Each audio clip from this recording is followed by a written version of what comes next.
violence and other kind of violence.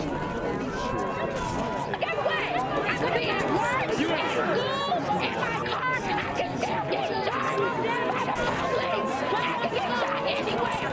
So it is what it is.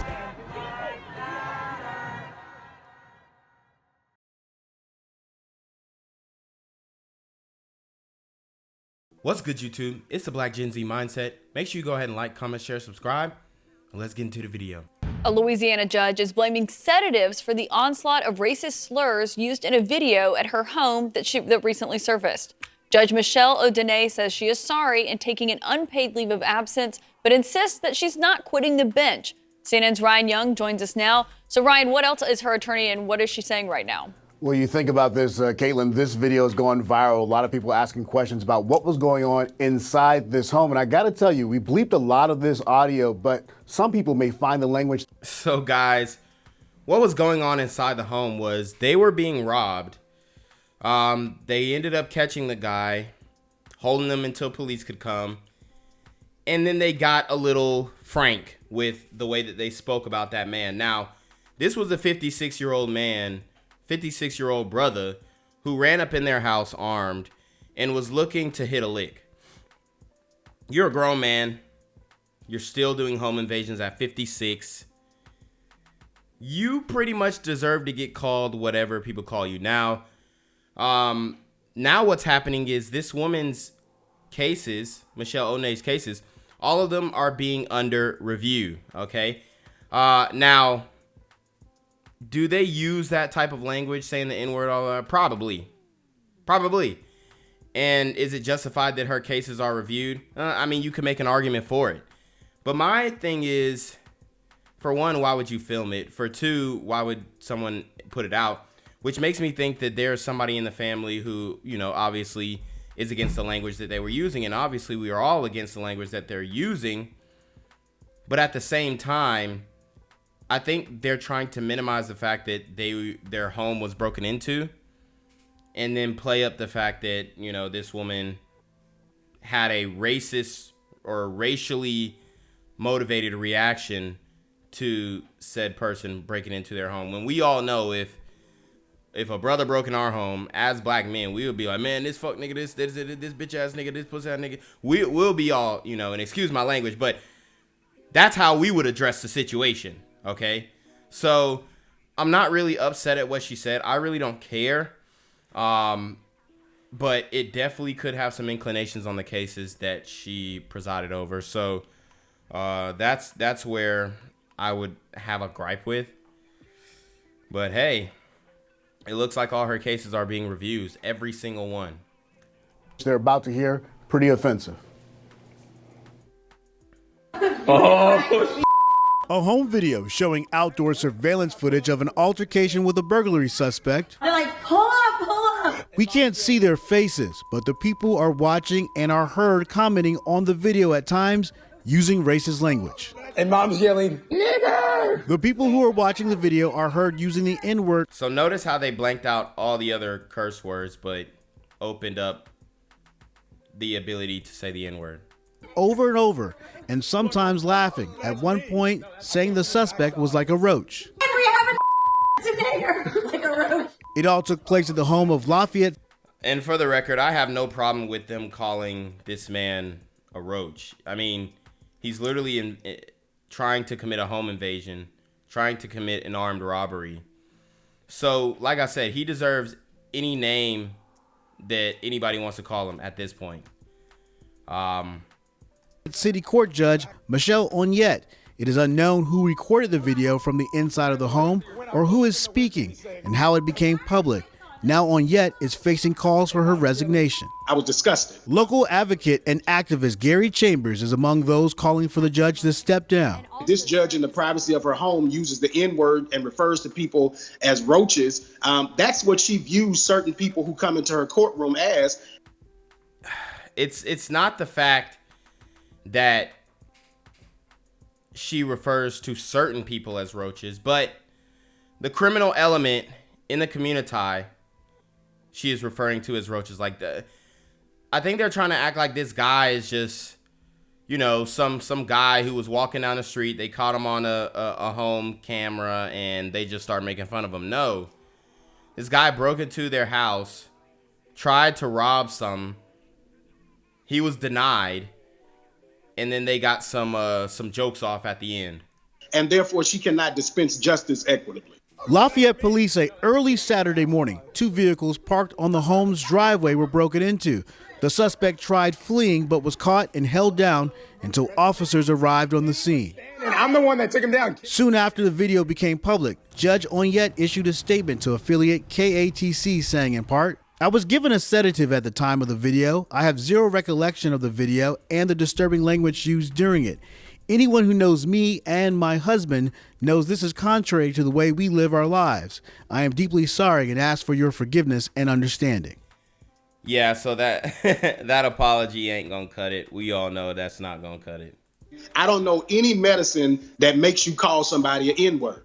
Onyet's lawyer telling local media she is now taking unpaid leave. I know that there are so many people that have said, oh, she was in her private capacity. That matters not to me, because a black robe does not hide what's obviously in her heart. And we all know, the entire country knows what she thinks about African Americans at this point. The chairman of the Louisiana... Like I said, it's not... She's not saying this about every African American she encounters. They liken him to a roach because he ran up in their crib, tried to rob them. Like I said, as black people, we would use even harsher words on somebody like this. The Legislative Black Caucus is calling for Onyet's immediate removal, and the local NAACP chapter issued a statement saying in part, "We call now for her immediate and uncompromising resignation.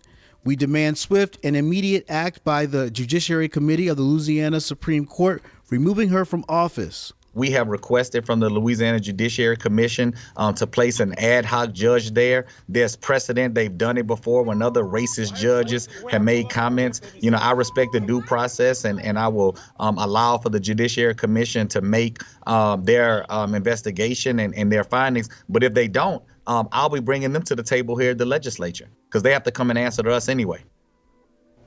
Yeah, Caitlin, just last night, the governor actually weighed in as well and thought that she would need to step down after these statements were made in public. So a lot of questions about how to move forward, what happens next. But people in this community are upset about the language they heard on that video. New at 11, 3 people are hurt and 1 person is dead after a shooting inside a Roswell apartment. This happened just after 4:30 this afternoon on Huntington Place. A neighbor spoke to us about how unsettling it was to hear gunshots on Christmas Eve.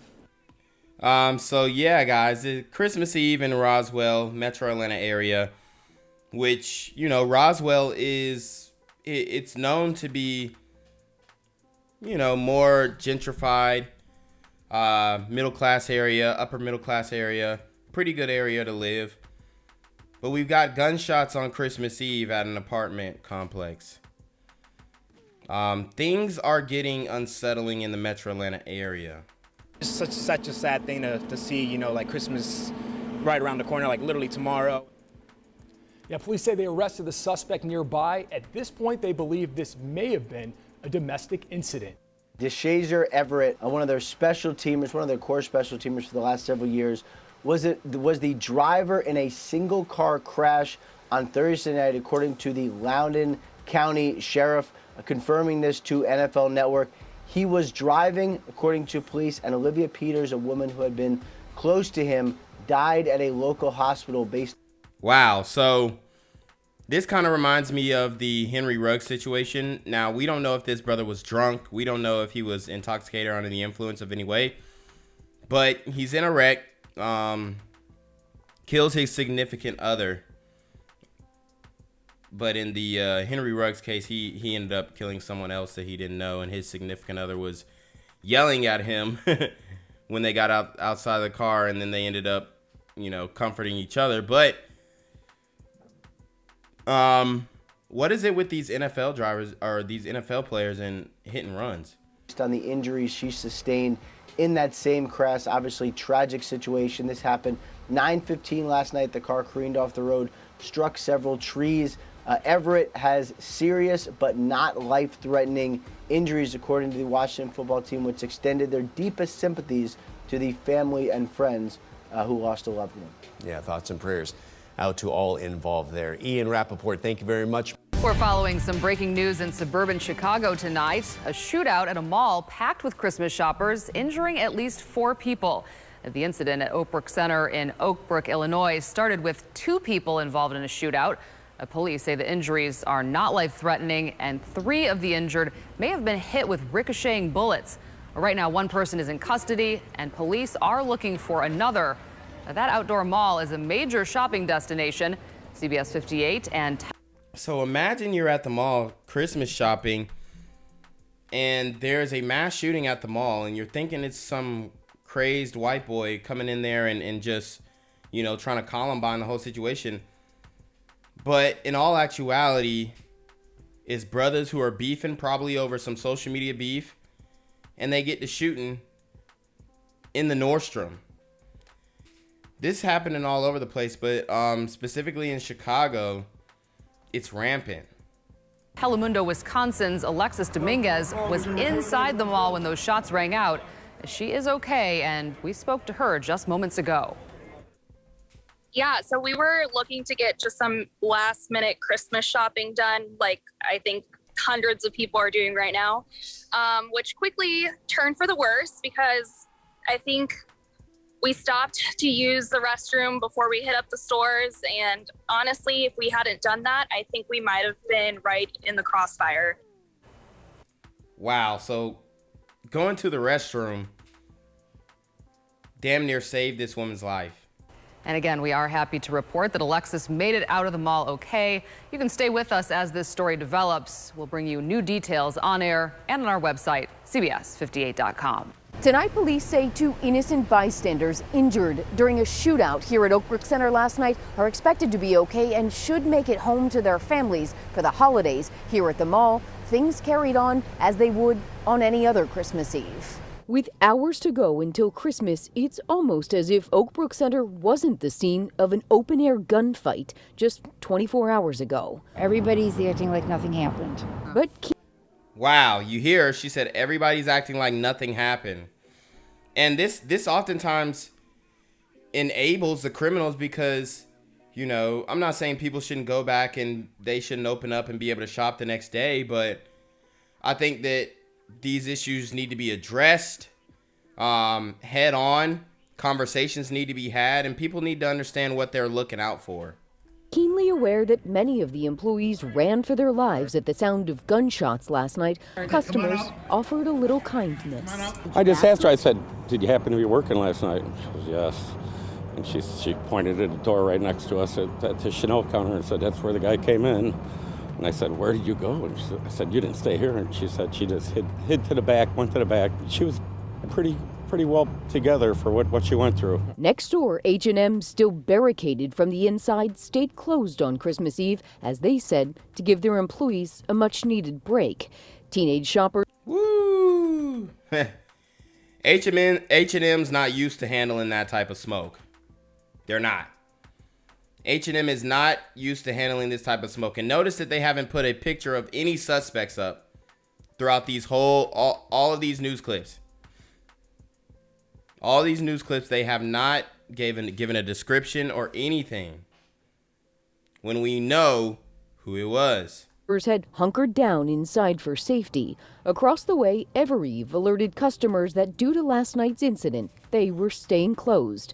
Police say 2 innocent bystanders were hit with bullets when at least 2 men started shooting at each other. An officer was nearby when this occurred, working in extra detail in Nordstrom.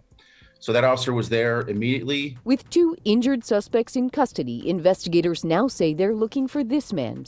There you go. And if you guys don't know what type of jacket that is, it's a Montclair jacket. It's, valued at $700 to $1,300. So this is a guy, and it could be fake. It could be fake. But this is a guy with a Montclair jacket on who's willing to risk it all over a petty beef that he had with another brother. Seen on surveillance video in a bright blue puffy coat with a yellow patch. Most everyone else at the mall is trying to get in and get out, still processing having been locked down for hours, hiding from a shooting. I never thought it would happen in my lifetime that I would encounter it. Tonight, Oakbrook police say they are following dozens of leads from the public on who that possible third suspect. What do you think she meant by encounter it? What do you guys think she meant by that? From a shooting. I never thought it would happen in my lifetime that I would encounter it. Tonight, Oakbrook police say they are following dozens of leads from the public on who that possible third suspect is. The other two have still not been charged. Breaking tonight, a shooting at one of our largest malls on one of the busiest shopping nights of the year. Right now, Oakbrook police tell us one person is in custody. At least 4 people are injured. And we have team coverage of the situation tonight, beginning with Nate Rogers, who has been bringing us live updates throughout the evening. Let's get straight to him with late-breaking details. Nate. My man Nate's beard game is crazy. Yeah, that's right, Anthony and Corey. Still a very active scene out here in Oakbrook. I'm going to step out of the way so you all can see, at least from our vantage point, several agencies here daring. Look at all those police cars. Look at all those resources that they had to muster up after this shooting to address a few knuckleheads. And knuckleheads is a lighter way to say it. You know, I would use some terminology from Michelle Odenay's vocabulary, but, you know. Police, Cook County Sheriffs, Oakbrook Police, so many agencies. Now, here's what we know so far. The mall went on lockdown shortly before 6 p.m. More than 100 officers, some with guns in hand, canvassing the property. At least 4 people were told were shot. Police Chief James Kruger says the incident occurred after 2 men were shooting at each other near one of the outside corridors here at the mall. One suspect was taken into custody. Police then spent the next couple of hours searching for a second gunman. Meanwhile, hundreds of shoppers either barricaded themselves inside store closets or ran to their cars. Here's more from the police chief. People outside of H&M were like coming in and they're telling lock the doors, and so we all rushed in. Me and my mom are here, it's my birthday, so we like went shopping, and yeah, so people were rushing in, we were getting upstairs, and we were all locked inside. So this appears to be a biracial sister. I wonder if she could tell us what's going on here and who she thinks did this. The break room. What exactly happened? What, your son called you and said what? No. We were supposed to meet for dinner. Okay. Restaurant across the way. And I get over here, he said, well, he's locked in the store because I had a shooting outside. So with the shooting going on, they locked this whole store down. A bunch of people were running down the escalators. It was almost like a stampede. And then over the intercom, they said it was, they were locked down. There was an active shooter. We were in one of the stores, the Loft, in the mall, and then we heard some gunshot noises, and everyone started running into the store. You can tell these people are really shook by what happened. And this Oakbrook area is not, you know, it's not the south side of Chicago. So that's why a lot of people are shocked that it happened. But the things that are happening in the south side of Chicago are slowly leaking out throughout the whole state of Illinois. And then we locked the doors and got everybody safe in the back, and then everybody's running around like crazy.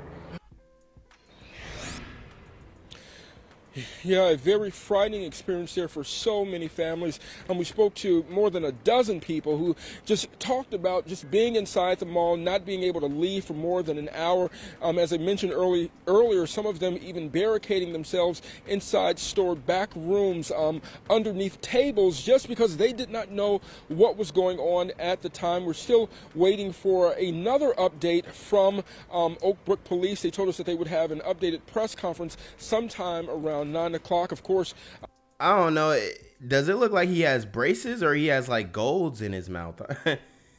Because his teeth look kind of weird. When we have more information, we'll be sure to bring that to you on air and online. Corey, Anthony? All right, Nate, thank you very much. Obviously a terrifying experience for anyone inside the mall at the time, and there's still a good deal of people still inside the mall as police continue to sweep store by store Right. to make sure everybody is safe. Again, the last we heard from the police chief about an hour ago, they were still on the search for that second possible gunman. SWAT teams going store to store, making sure everybody was safe and trying to find the one man that appears to be still at large. Casey Cronus continues our team coverage live from Oakbrook. Casey, what do you know? Well, as you mentioned, it's a terrifying day here at Oakbrook Mall. Terrifying for the people who were at the mall when this unfolded and all of those who are still locked down inside the mall. Still so many personal vehicles of shoppers who were here the night before Christmas Eve getting some last-minute holiday gifts for loved ones. And as you know, this evening turned into a scary one when shots were fired. As was mentioned earlier, we know there's an unknown total, but at least 4 people have been injured, and police are still clearing the mall. When we were on our way here from Good Samaritan Hospital, we saw some SWAT vehicles and were told by police that SWAT teams will be clearing store to store to ensure that everyone inside gets out safely. Now, we do want to mention Good Samaritan in Downers Grove could not disclose whether or not any of those victims were transported there, but they did release this statement. We are deeply saddened by this evening's shooting, and our hearts are with the community and those affected. And obviously, some shoppers did get separated from loved ones tonight. We want you to hear from some who were looking to reunite with their family members. I turned around to the left and I heard pop, pop, pop, pop, pop, pop, pop, pop. And then I went back inside and I started running. And that's when all the customers kind of heard it in the front of the store and we all ran to the back. It was actually outside of Nordstrom, right down at the stairs, like at the foot of the stairs. And all of a sudden, these mobs of people were running at me. My daughter was texting me saying, like, did you hear the shots? I guess you heard like 10 shots. And I see some guy running down the stairs, and all of a sudden, these 5 or 6 police officers came flying around. And it's literally probably, I don't know, 10, 15 yards from me. It was scary, and also it was frustrating because this is, you know, we celebrating Christmas and everything, and no one is not safe around here, you know. She said it's frustrating. The sister said it's frustrating. She said it's not safe around here and it's Christmas. Do you guys honestly think that these thugs care about the time of the year? They're probably not even getting presents anyway, you know. Just anywhere. You can't go here, you can't go there because someone's out here being careless and reckless. And just in the last 15 minutes, we did receive a statement from Brookfield Properties, who manages Oakbrook Center. We'll read that to you now. They said, quote, tonight's isolated incident is extremely upsetting for our shopping community. We are grateful to our partners at the Oakbrook Police Department for their diligence in leading this developing investigation. And as Nate mentioned, we are awaiting another press briefing. It should take place any minute now, and we hope to learn some more information about the amount of people injured and those offenders. Back to you.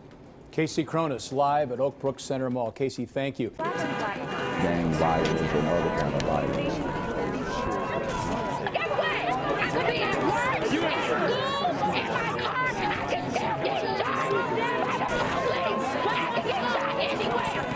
So it is what it is.